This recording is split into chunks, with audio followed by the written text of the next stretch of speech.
आप इधर आ जाइए सामने। आज इस विशेष पत्रकार वार्ता में आपका स्वागत है। इससे पहले कि मैं आदरणीय पी चिदम्बरम जी से अनुरोध करूं, जो आज एक अति महत्वपूर्ण विषय को लेकर, जो इस देश की जनता के पैसे, इस देश के फाइनेंसेस और इस देश में आए दिन होने वाले बैंक फ्रॉड्स और डूबता हुआ बैंकों में इस देश के 125 करोड़ लोगों का पैसा, बैंकिंग व्यवस्था पर लोगों की विश्वसनीयता की कमी, इन सब को लेकर आज पी चिदम्बरम साहब आपके बीच में उपस्थित हैं। मैं उनसे बगैर किसी विलंब के अनुरोध करूंगा कि वो इस बारे में अपना वक्तव्य आपको देंगे। आदरणीय चिदम्बरम साहब।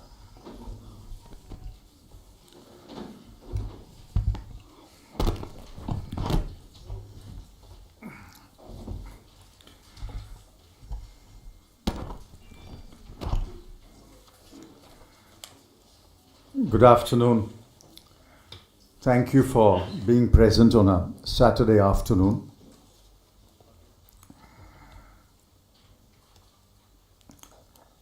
Shri Randeep, Surjewala and I are here to address you on the collapse of Yes Bank, the fifth largest private sector bank in India.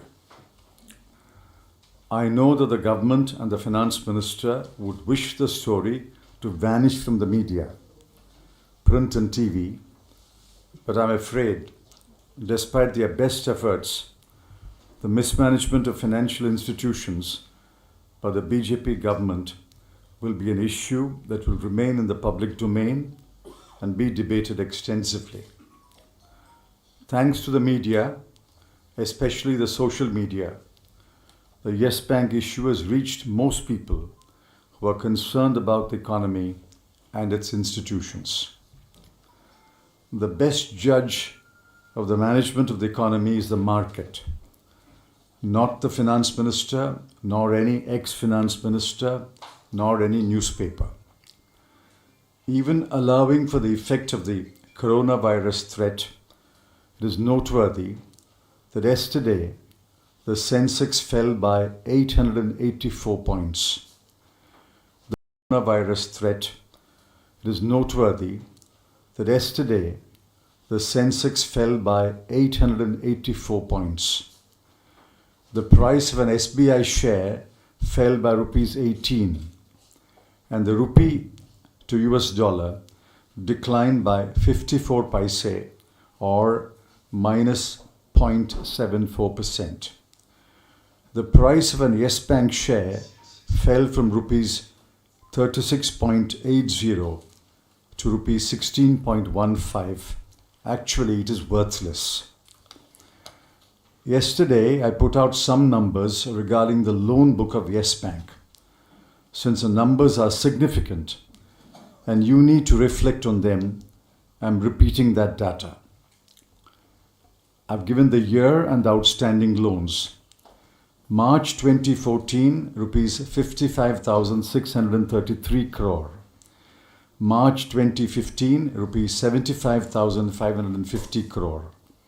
March 2016, rupees 98,210 crore. March 2017, rupees 1,32,263 crore. March 2018, rupees 2,03,534 crore. March 2019, rupees 2,41,499 crore. Please notice the jump from March 2014 to March 2019. The loan book was allowed to grow despite bank supervision by the RBI and government at the rate of 35% a year. Please also notice the spike in 2016-17 and 2017-18, the 2 years immediately following demonetization.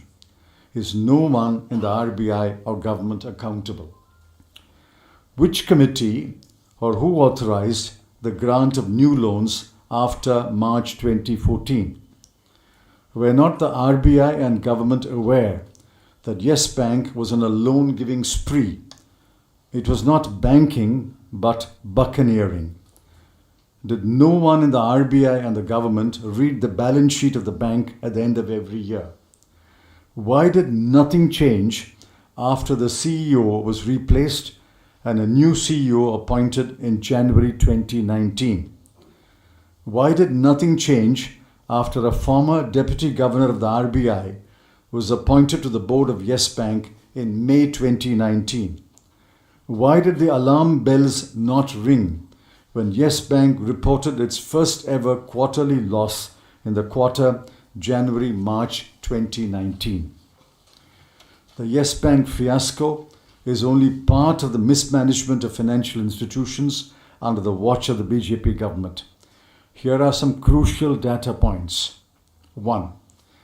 As of December 2019, the total impaired assets of the banking sector stood at rupees 16,88,600 crore or 15.7% of the total advances.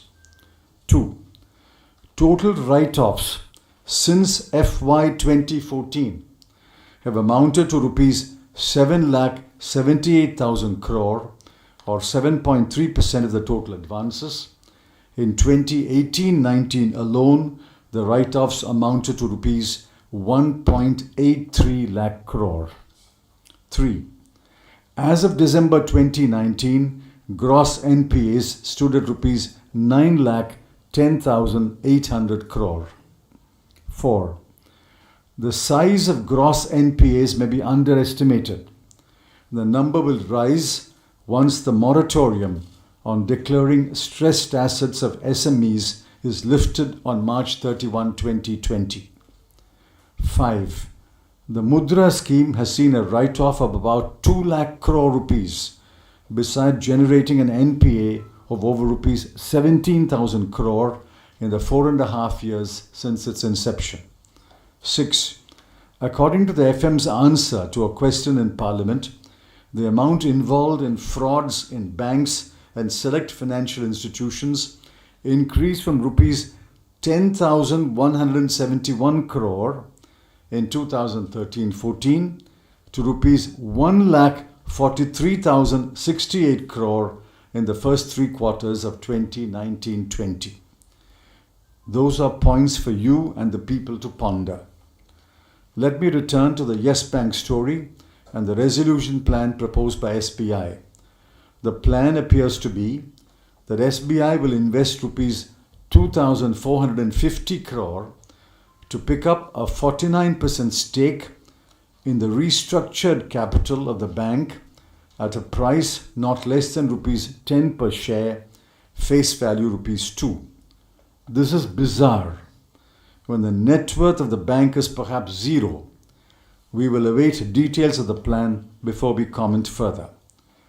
I stated yesterday that a better option would be for SBI to take over, under orders of RBI, the loan book of Yes Bank at 1 rupee and an obligation to assure all depositors that their money is safe and will be returned.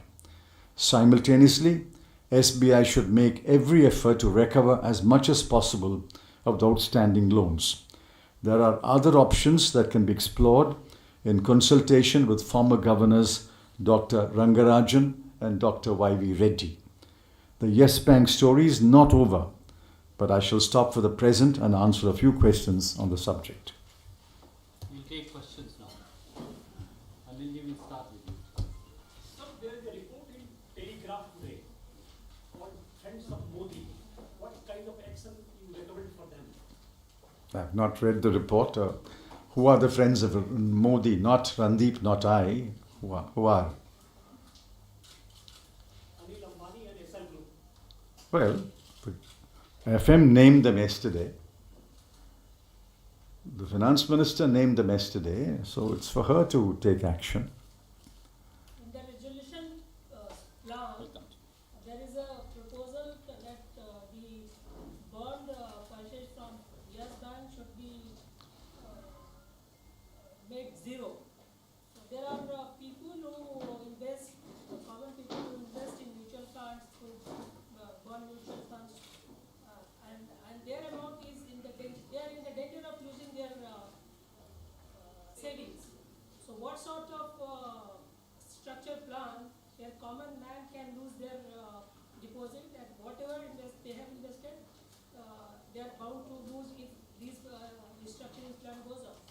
See, we have said in our statement that depositors who deposited money with Yes Bank, either as current account or savings account or fixed deposit, they must be fully protected.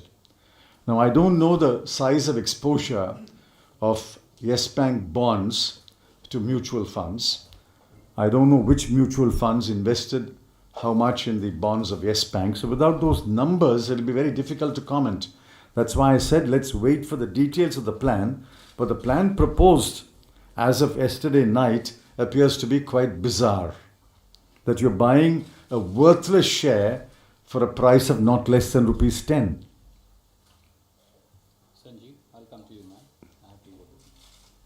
First go to Sanjeev, then I'll go. So you talked about, you said that the size gross NPAs may be understated and they're likely to rise, once the moratorium on declared assets, MSEs, SMEs, is lifted. So do you foresee a similar situation for other public as well as private sector banks like the Yes Bank that is happening? No, this is not, that statement is not about Yes Bank. That statement is about the whole banking sector. Today there is a moratorium on declaring as stressed assets SME loans. Therefore, that moratorium, I'm told, will be lifted on March 31. Oh, that's the proposal. So once that moratorium is lifted, a big part or a sizable part of those loans will become stressed. This is for the whole banking system. Ma'am, I'll come to you, sir. Since we are talking about the whole banking system, the Finance Minister yesterday alleged that it was because of the Congress rule between the 10 years, 2004 and 2014, that the banks have faced several challenges. Yeah, sometimes when I listen to the finance minister, I get the feeling that the UPA is still in power, I'm still the finance minister, and she's the opposition. Ma'am, I'll come to you, sir. Sir, now time and again we have seen how the SBI comes to the rescue. We've also seen what happened with PMC banks. So looking at the entire ecosystem, do you think there is a possibility of other banks also going the same route? Also, there are some quarters which are raising the questions, what will happen if something happens to SBI tomorrow? Say if the SBI says we don't have money.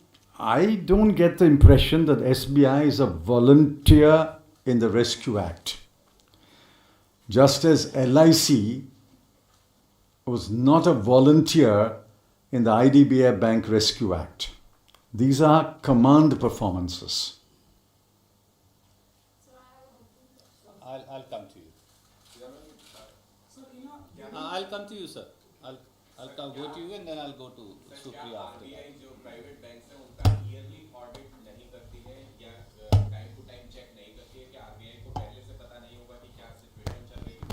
इसी से edit से दूसरा question कि गुजरात की company के बारे में information आया है कि उन्होंने ये अनाउंसमेंट होने से जस्ट पहले 250-300 करोड़ रुपए अपना विड्रॉ कर लिया। सो क्या इसमें आरबीआई ऑफिशियल्स भी इन्वॉल्व हो सकते हैं इस पूरी चीज में, कुछ लोगों को फायदा पहुंचाने? See, every commercial bank, scheduled commercial bank, as far as I know, is subject to an internal audit, a concurrent audit, and an external audit. The balance sheet has to be submitted to the RBI. Quarterly and half-yearly statements have to be submitted to the RBI. It's completely beyond my comprehension how no one in the RBI or the government, because the copies are given to the Department of Financial Services also. No one in the RBI seems to have read the balance sheet. If you had simply read the balance sheet, you will know the outstanding loans is jumping at the rate of 35% a year. And why did somebody not stop it? Sometime, say 2015 or 16. This is a matter that must be thoroughly inquired into. How is it that no official of the Department of Financial Services, no official of the RBI, no auditor notice that the jump in the loan book at 35% a year? Please remember, during that period, 2014-19, the loan book of the entire banking system was growing at about 9.5-10% a year. And here you have S Bank loan book growing at 35% a year.